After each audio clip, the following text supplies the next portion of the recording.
നമസ്കാരം. Out of ഫോക്കസിലേക്ക് എല്ലാ പ്രേക്ഷകർക്കും സ്വാഗതം. രാഷ്ട്രീയമായും സാമൂഹികമായും ഒരു സമൂഹം ഒരുപാട് പിന്നോട്ട് നടക്കുന്ന കാഴ്ച.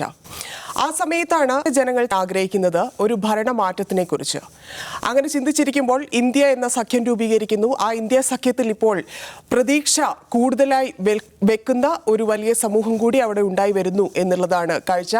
കഴിഞ്ഞ തെരഞ്ഞെടുപ്പ് 4ാം ഘട്ടത്തിലേക്കൊക്കെ എത്തിയപ്പോൾ അത് വളരെ വ്യക്തമായതുമാണ്. കനൌജിലെ അഖിലേഷ് യാദവിൻ്റെയൊക്കെ തീരുമാനം അത് വലിയ ധൈര്യം ഇന്ത്യ സഖ്യത്തിന് അവിടെ ഉണ്ടാക്കുകയും ചെയ്തു. ആ ഊർജത്തിലാണ് ഉത്തർപ്രദേശ് മുന്നോട്ട് പോകുന്നത് എന്നുള്ളതാണ് നിലവിൽ കാണുന്ന കാഴ്ച. അജിംസ്, അങ്ങനെ ഒരു കാഴ്ച ഉത്തർപ്രദേശിൽ നിന്ന് വരുന്നത് അത് എത്രത്തോളം ഇന്ത്യ സഖ്യത്തിനെ സംബന്ധിച്ച് ആശ്വാസകരമാണ്. പക്ഷേ യു പിയിലെ മൊത്തം പ്രശ്നങ്ങൾ വെച്ച് നോക്കുമ്പോൾ ഒരു ഭരണമാറ്റം അവിടെ അത്യാവശ്യമായിരുന്നു. അങ്ങനെ ഒരു പേടിയിലേക്ക്, ഇല്ലെങ്കിൽ യു പി പോയി എന്നൊരു സമ്മർദ്ദത്തിലേക്ക് BJP ഇപ്പോൾ എത്തിയിട്ടുണ്ടോ?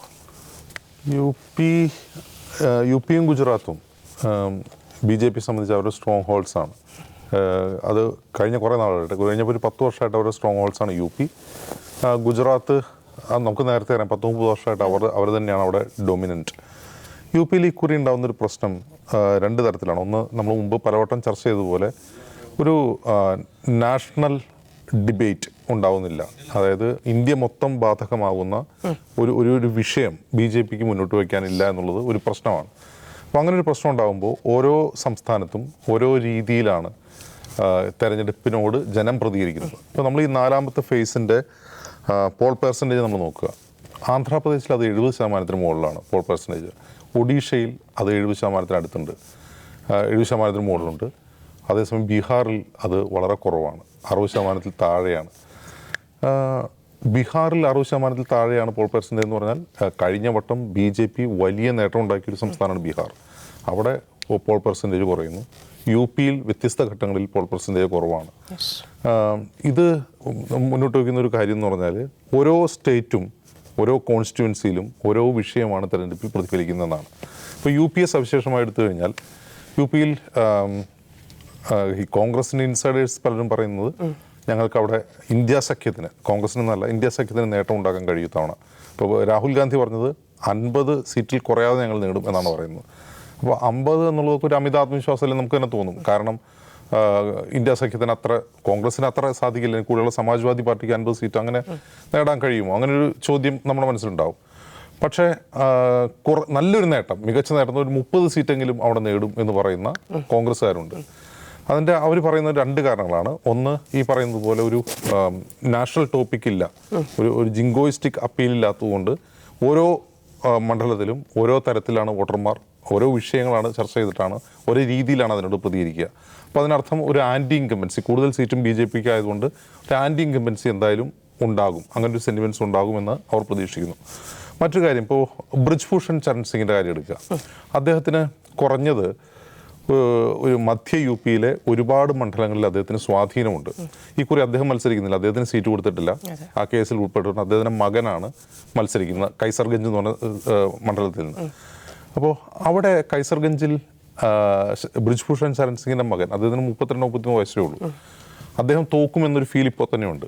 അതിന് പല കാരണങ്ങളാണ് പറയുന്നത്. ഇപ്പോൾ ഒരു ഉദാഹരണം പറഞ്ഞാൽ, ബ്രിജ്ഭൂഷൺ ചരൺ സിംഗുമായി രാജ്ദീപ് സർദേശായി കഴിഞ്ഞ ദിവസം ഒരു ഇൻ്റർവ്യൂ നടത്തിയിരുന്നു.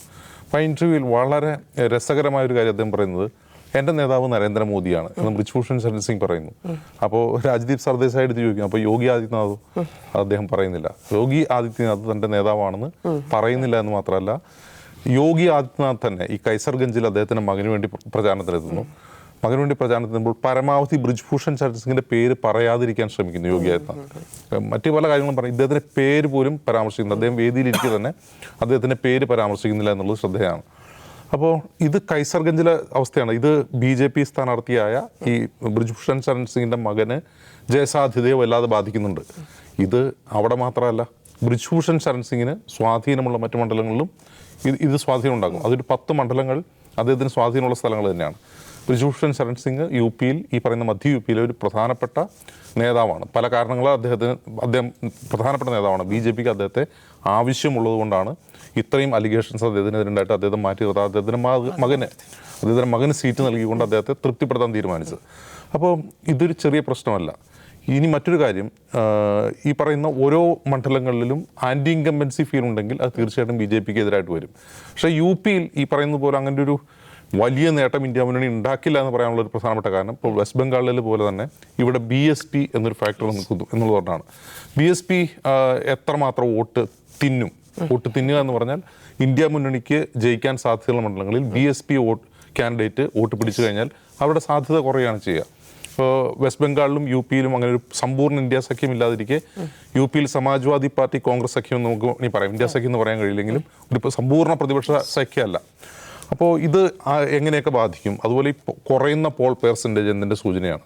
നമ്മൾ ശ്രദ്ധിക്കേണ്ട ഒരു കാര്യം, ഈ പോൾ പെർസെൻറ്റേജ് കുറയുന്നത് മുഴുവൻ BJP-യുടെ സിറ്റിംഗ് സീറ്റുകളിലാണ്. അതായത് BJP കൂടുതൽ 2019-ലും 2014-ലും കൂടുതൽ നേട്ടമുണ്ടാക്കിയ സംസ്ഥാനങ്ങളാണ് ഈ പോൾ പെർസെൻറ്റേജ് കുറയുന്നത്. അതേസമയം തന്നെ നമ്മൾ ശ്രദ്ധിക്കുക, BJP-യുടെ സാന്നിധ്യമില്ലാത്ത സംസ്ഥാനങ്ങളായ ഒഡീഷ, ആന്ധ്ര, അവിടെയൊക്കെ വലിയ പോൾ പെർസെൻറ്റേജ് ഉണ്ട് തന്നെ.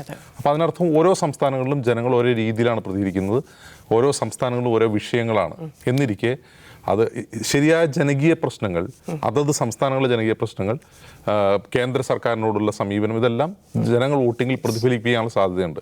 ഇപ്പോൾ എന്താണ് പറയുക, ഇത്തവണ ഒരു കേവല ഭൂരിപക്ഷം എന്ന് പറഞ്ഞാൽ 272 സീറ്റ്. അപ്പം 400 പാർ 400 സീറ്റിൽ കൂടുതൽ എന്നുള്ളതാണ് ഇന്ന് മോദിയുടെ ആദ്യത്തെ മുദ്രാവാക്യെങ്കിൽ അത് വലിയ തോതിൽ പ്രചാരണമായി തിരിച്ചടിയാവാണ് ഉണ്ടായത്. കാരണം 400 സീറ്റിൽ കൂടുതൽ എന്തിനാണ് BJP എന്നൊരു ക്വസ്റ്റ്യൻ ഇന്ത്യ സഖ്യം ഉയർത്തി. അതിൻ്റെ കാരണം ഇവർ ഭരണഘടന തിരുത്തി എഴുതാൻ പോവുകയാണെന്ന് പറഞ്ഞതോടെ ഈ പറയുന്ന പിന്നോക്ക വിഭാഗങ്ങൾ, പ്രത്യേകിച്ചും SC ST OBC വിഭാഗങ്ങൾക്കിടയിൽ ഒരാശങ്ക ഉയരാൻ അത് കാരണമായി. അത് വളരെ പെട്ടെന്ന് ആദ്യത്തെ ഫേസിൽ തന്നെ തിരിച്ചറിഞ്ഞ BJP ആ 400 പാർ എന്നുള്ള ആ വാക്കേ ഇപ്പോൾ ഉപയോഗിക്കുന്നില്ല. എങ്കിൽ എത്ര സീറ്റ് എന്നൊരു ക്വസ്റ്റൻ ഉണ്ടല്ലോ, 400-ൽ കൂടുതൽ വേണ്ട, എങ്കിൽ എത്ര സീറ്റ് BJP-ക്ക് കിട്ടും എന്നത് ഇപ്പോൾ ഒരു ക്വസ്റ്റനാണ്. അപ്പോൾ 272 എന്ന സീറ്റിൽ 272 എന്നൊരു നമ്പറിലേക്ക് കൊണ്ടുവരാൻ പറ്റുമോ, അല്ലെങ്കിൽ 300 സീറ്റിൽ താഴെ കൊണ്ടുവരാൻ പറ്റുമോ? അതൊരു പ്രധാനപ്പെട്ട ക്വസ്റ്റനാണ്. 300 സീറ്റിൽ താഴെ കൊണ്ടുവരാൻ പറ്റുമോ എന്നുള്ള ക്വസ്റ്റ്യൻ രണ്ടാം ഘട്ടത്തിൻ്റെ സമയത്തുണ്ടായിരുന്നു. ഇപ്പോൾ 272-ൽ താഴേക്ക് വേണമെങ്കിൽ പോകാം എന്നുള്ളതാണ് അവസ്ഥ. അതിൻ്റെ പ്രധാനപ്പെട്ട കാരണം ഈ പറയുന്ന BJP സ്ട്രോങ് ഹോൾഡായിട്ടുള്ള സംസ്ഥാനങ്ങളിൽ പോൾ പെർസെൻറ്റേജ് കുറയുന്നു, അവിടെ പലയിടത്തും തോൽവി ഭയക്കുന്നു BJP എന്നുള്ളതാണ്. അപ്പോൾ UP-യിൽ അത് പ്രതിഫലിക്കുമോ എന്നുള്ളത് മാത്രമാണ്. അല്ലാണ്ട് UP-യിൽ വലിയ നേട്ടം ഇന്ത്യ മുന്നണി ഉണ്ടാക്കുമെന്ന് നമുക്കിപ്പോൾ പറയാൻ കഴിയില്ല. അപ്പോൾ വലിയ തോതിൽ 50 സീറ്റ് എന്നൊക്കെ രാഹുൽ ഗാന്ധി പറയുന്നത് അങ്ങനെ വെള്ളം കൂടാതെ ഉപ്പ് തൊടാതെ വിഴുങ്ങാൻ നമുക്ക് കഴിയില്ല. പക്ഷേ എങ്കിൽ പോലും നമ്മൾ ഈ മറ്റ് സംസ്ഥാനങ്ങളിൽ കണ്ട, അതായത് ഗുജറാത്തിൽ ഉൾപ്പെടെ, ഗുജറാത്ത്, മഹാരാഷ്ട്ര, ഹരിയാന, കർണാടക, ഇതുപോലുള്ള സംസ്ഥാനങ്ങളിൽ കണ്ടതുപോലെ ഒരു പ്രഭാവം UP-യിൽ ഇപ്പോൾ നാം കാണുന്നുണ്ട്. ഈ 4ാം ഘട്ട വോട്ടെടുപ്പ് കഴിയുമ്പോൾ ഇനിയുണ്ട് 3 ഘട്ടം കൂടിയുണ്ട്. പക്ഷെ എങ്കിൽ പോലും അത് UP-യിൽ പ്രതിഫലിക്കുക തന്നെ ചെയ്യും. പക്ഷേ ഇന്ത്യ മുന്നണി പ്രതീക്ഷിക്കുന്നത് പോലെ 30-50 സീറ്റൊക്കെ എന്നുള്ളത് നമുക്ക് വോട്ടെണ്ണുമ്പോഴേ പറയാൻ കഴിയുള്ളൂ. എന്തായാലും ഗുജറാത്തിലേതുപോലെയല്ല, ഗുജറാത്തിൽ അങ്ങനെ കാര്യമായൊരു മുന്നേറ്റം ഇന്ത്യ മുന്നണിക്ക് ഉണ്ടാകാൻ കഴിയില്ല, ഇനിയും കഴിയില്ല.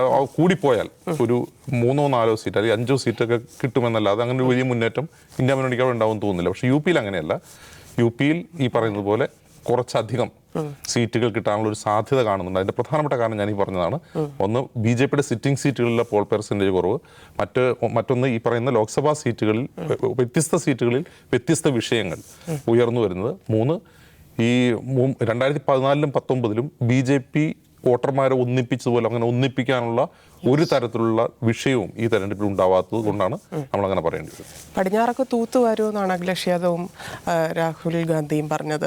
നിഷാദ്, ഇവിടെ UP-യെ സംബന്ധിച്ച് ഒരു ഭരണവിരുദ്ധ വികാരം ആ ഒരു സ്റ്റേറ്റിനെ സംബന്ധിച്ചുണ്ടാകാനുള്ള സാധ്യതയുണ്ട്. കാരണം കാറ്റ് മാറി വീശുന്നു എന്നൊക്കെ ഈ ഇന്ത്യ സഖ്യത്തിൻ്റെ നേതാക്കൾ പറയുന്നുണ്ടെങ്കിലും UP അങ്ങനെ കാറ്റ് മാറിയടിക്കുന്ന അല്ലെങ്കിൽ അങ്ങനെ നിൽക്കുന്ന വോട്ടർമാരാണോ UP-യെ സംബന്ധിച്ചുള്ളത്? ഇപ്പോൾ യാദവ് ബെൽറ്റ് ഉണ്ട്, അതിനപ്പുറത്തേക്ക് ഇപ്പോൾ ഇന്നലെയൊക്കെ നമ്മളെടുത്ത ബൈറ്റുകളിൽ അത് വ്യക്തമായിരുന്നു. ആളുകൾ കുറച്ചുകൂടി വിലക്കയറ്റത്തിനെതിരെയും ഇല്ലെങ്കിൽ അവിടെ നടന്ന ഭരണകൂട ഭീകരത എന്നൊക്കെ പറഞ്ഞുകൊണ്ട് സംസാരിക്കാൻ തുടങ്ങിയിട്ടുണ്ട്. പക്ഷേ അതൊക്കെ ഈ വോട്ടിൽ പ്രതിഫലിക്കും എന്നാണോ കരുതുന്നത് UP-യിൽ? അല്ല, ഈ ആൻറ്റി ഇൻകംബൻസി എന്ന് പറയുന്നത് സാധാരണ നിലയ്ക്ക് ഒരു ടേം ഭരണം പൂർത്തിയാക്കി കഴിയുമ്പോൾ അല്ലെങ്കിൽ അങ്ങേയറ്റുമ്പോൾ 2 തവണ പൂർത്തിയാക്കി കഴിയുമ്പോൾ സ്വാഭാവികമായും രൂപപ്പെടുന്ന ഒന്നാണ്.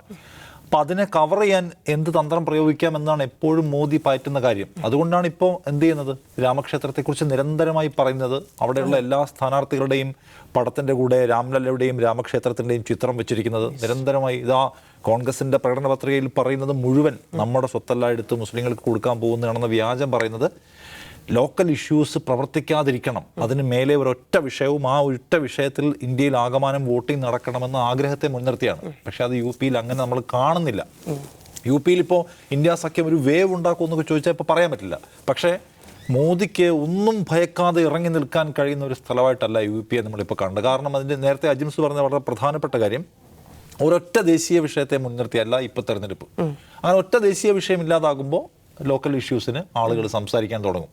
അപ്പം നമ്മൾ ഒരു വിഷയം എടുത്താലും അഗ്നിവീർ ഒരു പ്രധാനപ്പെട്ട വിഷയമാണ്. നമുക്കതിനെ എന്തുമാത്രം മനസ്സിലായിട്ടെന്ന് അറിയില്ല. ഇപ്പോൾ യു പിയിലെയും ഹരിയാനയിലെയും ബീഹാറിലെയും ഒക്കെ നമ്മൾ സഞ്ചരിക്കുമ്പോൾ അവിടെ സഞ്ചരിക്കുന്ന എന്താ പറയുന്നത്, ഈ ദേശീയ മാധ്യമങ്ങളിലെയും വെബ്സൈറ്റുകളിലെയും റിപ്പോർട്ടർമാർ പറഞ്ഞ കാര്യമുണ്ട്. ഇപ്പോൾ അവിടെ ആർമി ഗ്രാമങ്ങൾ എന്ന് പറയുന്ന ഗ്രാമങ്ങളുണ്ട്. കാരണം ജീവിതത്തിൽ ഇനി ആർമിയാണ് സ്വപ്നം കണ്ട് അതിനുവേണ്ടി ട്രെയിൻഡായിട്ട് ട്രെയിൻ ചെയ്യുന്ന യുവാക്കളുള്ള അവർക്കുണ്ടായിട്ടുള്ള നിരാശ ഭയങ്കരമാണ്. അത് ഡിസ്കസ് ചെയ്യപ്പെടുന്ന തെരഞ്ഞെടുപ്പാണ്. അതിന് മേലെ ഒരു ദേശീയ വിഷയം ഉണ്ടായി വന്നിട്ടില്ല എന്ന് കാണണം. രജ്പുത്ത് വിഭാഗങ്ങൾ ഇപ്പോൾ അവിടെ 10-13% എന്താ പറയുന്നത് വോട്ട് കോൺട്രിബ്യൂഷനുള്ള ഒരു വിഭാഗം, അവർ BJP കാൻഡിഡേറ്റുകളെ തോൽപ്പിക്കലാണ് ഞങ്ങളുടെ ഇത്തവണത്തെ ഉത്തരവാദിത്വം എന്ന് പ്രതിജ്ഞ പോലെ പ്രസംഗിച്ച് നടക്കുന്നത് നമ്മൾ കാണുന്നുണ്ട്. പിന്നെ വേറൊന്ന് ഇപ്പോൾ അജിംസ് പറഞ്ഞ പോലെ BSP അവിടെ പരമാവധി സ്ഥലങ്ങളിൽ കുറച്ച് സ്വീകാര്യരായ കാൻഡിഡേറ്റ്സിനെ അവതരിപ്പിക്കുന്നുണ്ട്. അവരെന്തുമാത്രം വോട്ട് വിഴുങ്ങിക്കളയും എന്ന ക്വസ്റ്റ്യൻ ഉണ്ട്. പക്ഷേ ഇത്തവണ ഈ BJP വോട്ട് ബാങ്കിനകത്ത് വല്ലാത്ത കൺഫ്യൂഷൻ്റെ സാധ്യതയില്ല. എല്ലാ തവണയും യു പിയിൽ BJP പ്രയോഗിച്ചു പോകുന്ന ഒന്ന് അപ്പുറത്ത് കൺഫ്യൂഷൻ ഉണ്ടാക്കുക. കഴിഞ്ഞ നിയമസഭാ തെരഞ്ഞെടുപ്പിൽ അങ്ങനെ ആയിരുന്നു. അത് നേട്ടം ഉണ്ടാക്കാൻ പോകുന്നത് മുഴുവൻ SP ആണ്. ഒരു ഘട്ടം കഴിഞ്ഞപ്പോൾ അവർ തന്നെ പ്രചരിപ്പിക്കും BSP ആണ്. ഈ കൺഫ്യൂഷനകത്താണ് വോട്ട് ചിതറിപ്പോവുകയും BJP അവിടെയെല്ലാം മുസ്ലിം ഭൂരിപക്ഷ മേഖലകളിൽ പോലും ഞങ്ങളല്ലേ ജയിക്കുന്നത് എന്ന് ഇവിടുത്തെ പാനലിസ്റ്റുകളായിട്ടുള്ള BJPക്കാർ ചോദിക്കും. എങ്ങനെയാണ് സംഭവിക്കുന്നത്? ഈ വോട്ട് ചിതറിക്കുകയാണ്. ഇത്തവണ പക്ഷേ ഇന്ത്യ സഖ്യം ഒരു പ്രോപ്പർ സെറ്റപ്പ് ഉണ്ടാക്കിയിട്ടുണ്ട്. ആളുകൾക്ക് കൺഫ്യൂഷൻ ഇല്ല. അഖിലേഷ് യാദവും രാഹുൽ ഗാന്ധിയും ഇറങ്ങി വന്ന് ഇതാണ് സഖ്യം, ഇവിടെ വോട്ട് ചെയ്യണമെന്ന് പറയാം. അപ്പോൾ എനിക്ക് തോന്നുന്നില്ല ആ കൺഫ്യൂഷൻ, ആശയക്കുഴപ്പം, അതിൻ്റെ ഒരു ഭാഗമായിട്ടുള്ള നേട്ടം മായാവതി ഉണ്ടാക്കുമെന്ന് വിചാരിക്കാൻ വയ്യ. ആളുകൾ, അതായത് മായാവതി മൊത്തത്തിൽ ഒരു ഫ്രണ്ട് ലൈൻ പൊളിറ്റിക്സ് എന്നൊരു വിഡ്രോവൽ മൂഡിലാണെന്ന് തോന്നിപ്പിക്കുന്ന തരത്തിലാണ് അവരുടെ പെരുമാറ്റം മൊത്തം. അവരാണട്ടെ BJPയെ തോൽപ്പിക്കണം എന്ന ഒരു നിശ്ചിതമായ നിലപാടുള്ള ആളുമല്ല ഇപ്പോൾ. അപ്പോൾ ആളുകൾക്ക് അവരെ ജഡ്ജ് ചെയ്യാൻ പറ്റും. സമാജ്വാദി പാർട്ടി ബഹുജന സമാജ്വാദി പാർട്ടി കാര്യമായ ഒന്നും പ്ലേ ചെയ്യാൻ പോകുന്നില്ല. സോ എടുക്കാനുള്ള ഓപ്ഷൻ ആണെങ്കിൽ ഇതാണ് ഓപ്ഷൻ എന്ന ആശയക്കുഴപ്പമില്ലാത്ത പരിസ്ഥിതി അവിടെ ഉണ്ട്. രണ്ട്, ഈ പറയുന്ന തൊഴിലില്ലായ്മ പോലെയുള്ള, വിലക്കയറ്റം പോലെയുള്ള, അഗ്നിവീർ പ്രശ്നം പോലെയുള്ള സംഗതികൾ ആളുകൾ ഡിസ്കസ് ചെയ്യുന്നു. അതിനെ വഴിതിരിച്ചുവിടാൻ മോദിക്ക് എത്ര പരിശ്രമിച്ചിട്ടും കഴിയുന്നില്ല എന്ന കാര്യമുണ്ട്.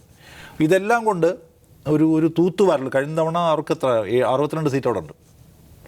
അത് ഞാൻ വിചാരിക്കുന്നു BJPയുടെ മാക്സിമമാണ്. അതിനപ്പുറത്തേക്ക് BJPക്ക് ഉത്തർപ്രദേശിൽ മുന്നോട്ട് പോകാൻ കഴിയും എന്ന് തോന്നുന്നില്ല.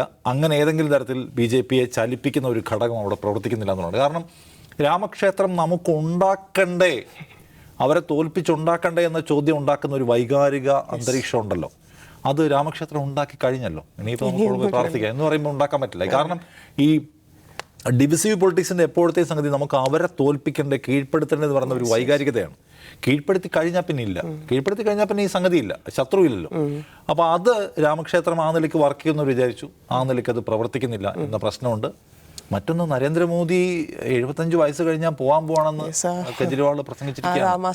അത് ഉണ്ടാക്കിയിട്ടുള്ള പ്രശ്നം ചെറുതല്ല. യോഗി ആദിത്യനാഥിനെ തട്ടാൻ പോകുന്നു, എന്നിട്ട് അവിടെ വരാൻ പോകുന്ന അമിത്ഷായാണ് എന്നൊക്കെ പറഞ്ഞ അതിനകത്തും പുറത്തും അത് വല്ലാത്ത ആശയക്കുഴപ്പം ഉണ്ടാക്കിയിട്ടുണ്ട്. അപ്പോൾ ഇതൊക്കെ BJPയെ സംബന്ധിച്ച് ഒരു ബുദ്ധിമുട്ടുണ്ടാക്കുന്ന ഘടകമാണ്. അതുകൊണ്ട് 62-ന് മേലേക്ക് സഞ്ചരിക്കാൻ കഴിയുന്ന അനുകൂല ഘടകങ്ങൾ BJPക്ക് ഉണ്ടെന്ന് ഇപ്പോൾ വിചാരിക്കാൻ വയ്യ.